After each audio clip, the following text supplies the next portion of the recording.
स्वागत है आपका पॉजिटिव इनबॉक्स हिंदी चैनल पर। इस चैनल पर आपको नई नई और दिलचस्प कहानियां मिलती हैं। अगर आप पहली बार इस चैनल पर आए हैं तो चैनल को सब्सक्राइब कर लीजिए और वीडियो अच्छी लगे तो कमेंट और लाइक करना बिल्कुल मत भूलिएगा। एक जमाने में कांचीपुर नाम के राज्य पर राजा चंद्रसेन का राज था। उसके दो बेटे थे जिनका नाम लव और कुश था। दोनों ही युवा हो चुके थे। राजा का एक मंत्री था जिसका नाम था सुमंत, जो बहुत ही बुद्धिमान था। राजा अक्सर अपने कार्यों में मंत्री की सलाह लिया करता था। एक दिन मंत्री सुमंत ने राजा चंद्रसेन से कहा, महाराज, आपके दोनों बेटे बहुत ही होनहार हैं। अब तो उचित समय आ चुका है कि उनका राज्य अभिषेक हो जाए। जी मंत्री जी, मैं भी इसी बारे में ही सोच रहा था। आप जो कहना चाहते हैं मैं समझ चुका हूँ। लगता है महाराज, दोनों में से किसका राज तिलक करना है ये निर्णय आप कर चुके हैं। चाहे आप किसी का भी राज तिलक करें, दोनों तो आपके ही बेटे हैं। राजा ने कहा, परंतु दोनों में बुद्धिमानी एक समान नहीं है। कुश में राजा बनने की सारी योग्यताएं हैं, वहीं लव बहुत ही ज्यादा शांत स्वभाव का है। इसीलिए मैंने कुश को ही राज्य का कार्यभार सौंपने का फैसला किया है, क्योंकि लव में राजा बनने की योग्यता नहीं है, ऐसा मेरा मानना है। मंत्री ने कहा, परंतु महाराज, असली बात तो यह है कि मंत्री कुछ कहना चाहता था, परंतु वह बात को बदल देता है और कहने लगा, नहीं नहीं, आपने तो बहुत ही सोच समझकर फैसला लिया होगा। और फिर मंत्री वहां से चला गया। कुछ दिनों के बाद लव और कुश में किसी बात को लेकर बहस हो जाती है, जिसे सुलझाने के लिए वे दोनों अपने पिता के पास जाते हैं। लव ने कहा, पिताजी, हम दोनों के बीच एक विवाद हो गया है। अच्छा, क्या विवाद है? जरा विस्तार से बताओ, मैं अभी फैसला कर देता हूँ। पिताजी, हमारे राज्य में कई लोग बहुत ही गरीब हैं, उनके पास खाने के लिए अनाज भी नहीं है। तो ऐसे में उनकी भूख मिटाने के लिए कुछ योजनाएं बनाई जानी चाहिए। इससे न सिर्फ उनकी भूख मिटेगी, बल्कि लोगों में महाराज का सम्मान और भी ज्यादा बढ़ जाएगा। परंतु लव कहता है कि ये योजना गलत है। लव कहने लगा, पिताजी, यदि कोई समस्या आ जाए तो उस समस्या की जड़ क्या है ये जानकर उसका कोई पक्का उपाय करना चाहिए। इस तरह की अस्थायी योजना बनाने से समय समय पर वो समस्या फिर से आती रहेगी। भूखे लोगों की भूख मिटाना ही काफी नहीं है, बल्कि अनाज कैसे उगाते हैं ये उन्हें सिखाया जाए तो वे न सिर्फ अपनी भूख मिटाएंगे, बल्कि कई और लोगों की भी भूख मिटा सकेंगे। सिर्फ लोगों की प्रशंसा पाने के लिए अगर काम करेंगे तो लोग आलसी हो जाएंगे। दोनों की बात सुनने के बाद महाराज कुछ देर तक सोचते रहते हैं और फिर अपने मंत्री की तरफ देखते हैं। मंत्री कहने लगा, महाराज, भूख मिटाना कोई बड़ी बात नहीं है। गरीबी को अगर जड़ से समाप्त कर दिया जाए तो ये एक सही फैसला होगा। राजा ने कहा, यदि राज्य से गरीबी समाप्त हो जाएगी तो लोग राजा को भूल जाएंगे। इसीलिए मुझे कुश की बात सही लगती है, जबकि लव की सोच सही नहीं है। राज्य चलाने के लिए केवल बुद्धि ही नहीं, बल्कि योग्यता भी होनी चाहिए, और ये योग्यता लव में नहीं है। लव, अब तुम आगे से कोई भी गलत सलाह मत देना। मंत्री जी, कुश का राज तिलक करने की तैयारी कीजिए। ये कहकर महाराज वहां से चले गए।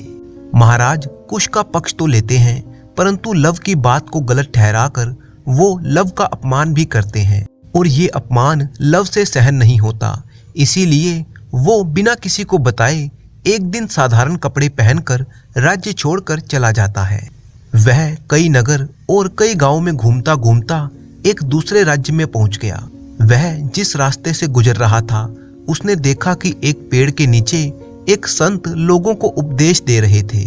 लव भी वहीं पर रुककर उनका उपदेश सुनने लगा। लव ने एक आदमी से पूछा, महाशय, पुराने ग्रंथों और शास्त्रों की लिखी हुई बातों को इतनी सरलता से समझाने वाले ये कौन हैं? उस आदमी ने कहा, ये अग्निसार हैं, इस गांव के शिव मंदिर के पुजारी हैं। ये एक बहुत ही अच्छे इंसान हैं। इनकी एक बेटी भी है जिसका नाम है सरिता। ये जिससे भी अपनी बेटी की शादी करना चाहते हैं, वो इनकी बेटी को पसंद नहीं आता। चाहे कितना भी समझा लो, इनकी बेटी मानती ही नहीं।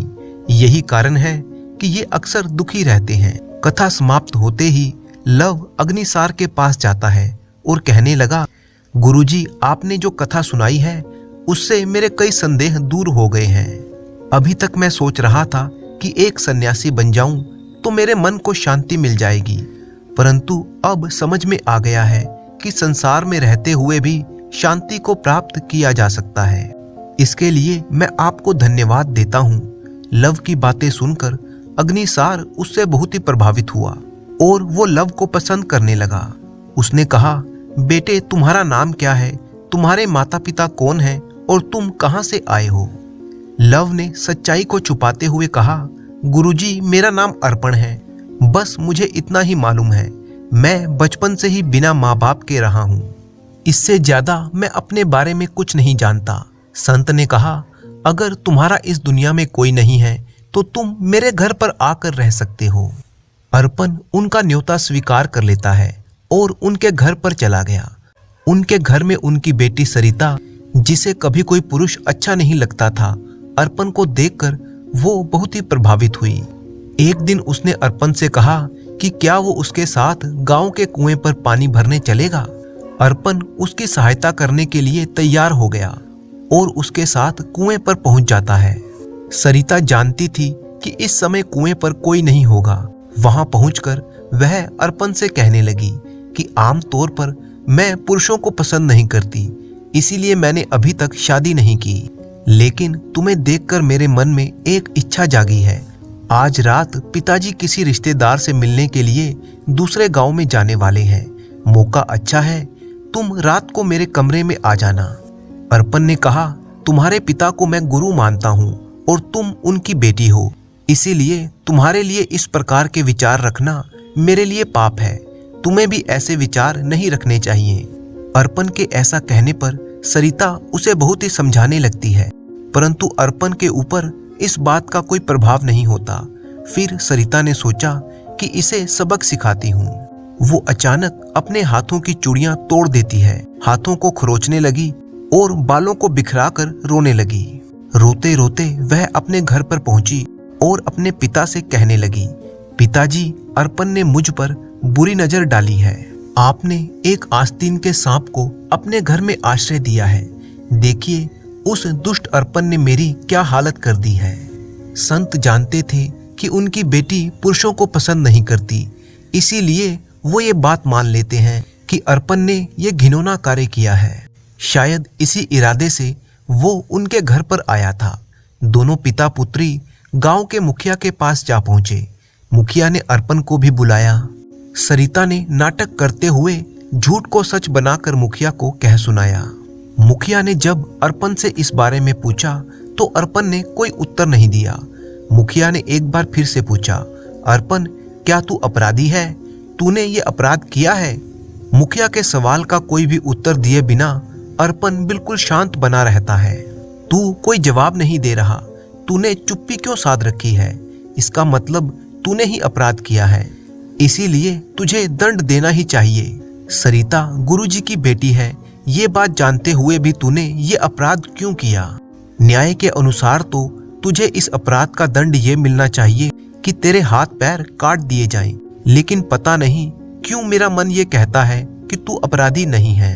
और सरिता के पास भी इस बात का कोई प्रमाण या गवाह नहीं है, इसीलिए मैं इस बारे में कोई भी फैसला नहीं ले पा रहा हूँ। जब मुखिया कोई भी फैसला नहीं ले पाया तो उसने इस मामले की सारी जानकारी उस राज्य के राजा देव वर्मा को दी। राजा देव वर्मा ने कहा, मुखिया जी, जब अर्पण इस अपराध पर मौन है और सरिता ने अपनी गवाही दे दी है तो तुम्हें अर्पण को दंड देना चाहिए था।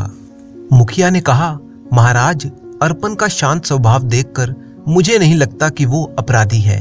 मेरे विचार में आप एक बार उन दोनों से मिल लें और फिर उनका पक्ष सुनकर सही निर्णय करें। ठीक है, मैं इस बारे में विचार करूंगा, तुम अभी जा सकते हो। देव वर्मा की एक बेटी थी जिसका नाम था यमुना, जो बहुत ही सुंदर और अक्लमंद भी थी। महाराज को जब भी कोई संदेह होता तो वे अपनी बेटी से सलाह करते थे। इस बार भी उन्होंने अर्पण और सरिता का सारा मामला उसे कह सुनाया। तब यमुना कहने लगी, पिताजी, हमें उस संत, सरिता और अर्पण को अपने सामने बुलाना चाहिए उनसे बात करनी चाहिए। उनसे बात करने के बाद ही पता चलेगा कि कौन अपराधी है और कौन निर्दोष है। आप उन तीनों को राज दरबार में बुलाइए। यमुना के कहने पर राजा तीनों को राज दरबार में बुलाते हैं और पूछताछ करते हैं। पिता पुत्री राजा के सामने वही बात कहते हैं जो उन्होंने मुखिया के सामने कही थी, परंतु अर्पण का शांत स्वभाव देखकर राजा को भी संदेह होता है कि ये निर्दोष है। सबूत ना होने पर अर्पण को दंड देने का मन देववर्मा का नहीं था, परंतु अर्पण निर्दोष है इस बात का भी कोई प्रमाण नहीं था। तब राजा अपनी बेटी की तरफ देखने लगे। उनकी बेटी यमुना उन तीनों को वहीं रहने को कहकर अपने पिता के साथ एक दूसरे कक्ष में जाकर कहती है, पिताजी, यदि ये समस्या हल करनी है तो इस मामले से जो भी जुड़ा है उनका आमना सामना करवाना होगा, तभी कोई फैसला निकल पाएगा। हमें उसी के लिए कोशिश करनी होगी, परंतु ये सब कैसे होगा? आप ये सब मुझ पर छोड़ दीजिए पिताजी। आप उनसे कहिए कि फैसला सुनाने में 2 दिन का समय लगेगा, बाकी की व्यवस्था मैं कर लूंगी। ये कहकर यमुना मुस्कुराने लगी। फिर यमुना के आदेश के अनुसार सरिता और अर्पण को राजमहल में ही 2 अलग अलग कमरों में ठहरा दिया गया। दोनों ही कमरे एक दूसरे के बिल्कुल पास पास ही थे। इसके बाद यमुना राजा के पास आकर कहती है, अभी तक इस अपराध का कोई गवाह नहीं मिला है, इसीलिए अब इस मामले में मैं और आप ही गवाह बनेंगे। आइए प्रमाण ढूंढते हैं। फिर वो पिता को अर्पण के कमरे के पास ले गई। अर्पण के कमरे के दरवाजे में एक छेद था, जिसमें से कमरे में क्या हो रहा है ये साफ देखा जा सकता था। राजा जब कमरे के छेद से देखते हैं तो अर्पण बिल्कुल शांत दिखाई देता है। दूसरी तरफ सरिता अपने कमरे में इधर उधर टहल रही थी। वो कमरा बहुत ही सुंदर था और बहुत ही अच्छे ढंग से सजाया गया था। कमरे में चारों तरफ शीशे और कीमती कपड़े रखे हुए थे। जब काफी देर तक कमरे में कोई नहीं आया तो सरिता बेचैन होकर कमरे में इधर उधर घूमने लगी। कमरे में इधर उधर टहलते हुए उसे एक दरवाजा दिखाई दिया, जिसे वो खोलती है। कुंडी ना लगी होने के कारण दरवाजा आसानी से खुल गया। असल में ये दरवाजा उसे अर्पण के कमरे में ले जाता है। जब वो अंदर गई तो उसे अर्पण दिखाई दिया। वो बिल्कुल शांत बैठा हुआ था। सरिता ने इधर उधर नजर दौड़ाई। जब उसे लगा कि यहाँ पर कोई और नहीं है तो अर्पण के नजदीक जाकर कहने लगी, अब तो तुम्हें अवश्य ही दंड मिलेगा। तूने मुझे ठुकराया है, मेरी सुंदरता पर तो लोग मरते हैं और तूने मेरा तिरस्कार किया है। अभी भी वक्त है, अगर तुम मेरी बात मान जाओ तो मैं अपनी झूठी शिकायत वापस ले लूंगी, वरना मेरा झूठ तुम्हारे प्राण ले लेगा। अर्पण कहने लगा, मेरे लिए दंड कोई बड़ी बात नहीं है, मैं सच्चा हूँ, मेरे लिए यही काफी है, परंतु मैं तुम्हारी अनुचित मांग को पूरा नहीं कर सकता। इतना कहकर अर्पण शांत हो गया। वे दोनों नहीं जानते थे कि राजा दरवाजे के छेद में से ये सब कुछ देख रहे थे। अगले दिन देववर्मा सबको राज दरबार में बुलाकर कहने लगा, सरिता, तुम एक कुटिल और दुष्ट लड़की हो, जबकि अर्पण बिल्कुल निर्दोष है। सरिता की इच्छा जब अर्पण ने पूरी नहीं की तो इस पर झूठा आरोप लगाकर इसकी शिकायत की। होना तो ये चाहिए कि सरिता को दंड दिया जाए, परंतु सरिता के पिता को देखते हुए हम सिर्फ तुम्हें चेतावनी देकर छोड़ रहे हैं और अर्पण को अपराध मुक्त किया जाता है। राजा ने पिता और पुत्री को दरबार से वापस भेज दिया, जबकि अर्पण को अपना अतिथि बना लिया। वह अर्पण को बहुत ही पसंद करते थे और अपनी बेटी की शादी अर्पण से ही करना चाहते थे। पहले तो अर्पण ने यह प्रस्ताव अस्वीकार कर दिया, परंतु जब उसे पता चला कि यमुना की वजह से ही वो निर्दोष साबित हुआ है तो वो शादी के लिए तैयार हो गया। इसके बाद उनकी धूमधाम से शादी कर दी गई। शादी के बाद लव ने राजा देववर्मा को अपनी सच्चाई बताई कि वह एक राजपुत्र है, परंतु अपने पिता के व्यवहार के कारण अपना राज्य छोड़कर यहाँ पर आ गया। राजा देववर्मा ने कहा, तुम चाहे एक राजपुत्र हो या एक साधारण मनुष्य, अब इस बात का कोई महत्व नहीं है। आज के बाद तुम ही मेरे उत्तराधिकारी हो। मेरे बाद इस राज्य को तुम ही संभालोगे। मुझे खुशी है कि तुम जैसा समझदार व्यक्ति मेरी बेटी का पति है और इस राज्य का होने वाला भावी राजा है। कुछ दिनों के बाद जब ये खबर लव के पिता राजा चंद्रसेन को मिली कि उनका बेटा राजा बन गया है, तो वो भी बहुत ही खुश हुए और उससे मिलने के लिए चले आए। दोनों पिता पुत्र के बीच के गिले शिकवे दूर हो गए। अब वो सभी एक सुखमय जीवन बिताने लगे।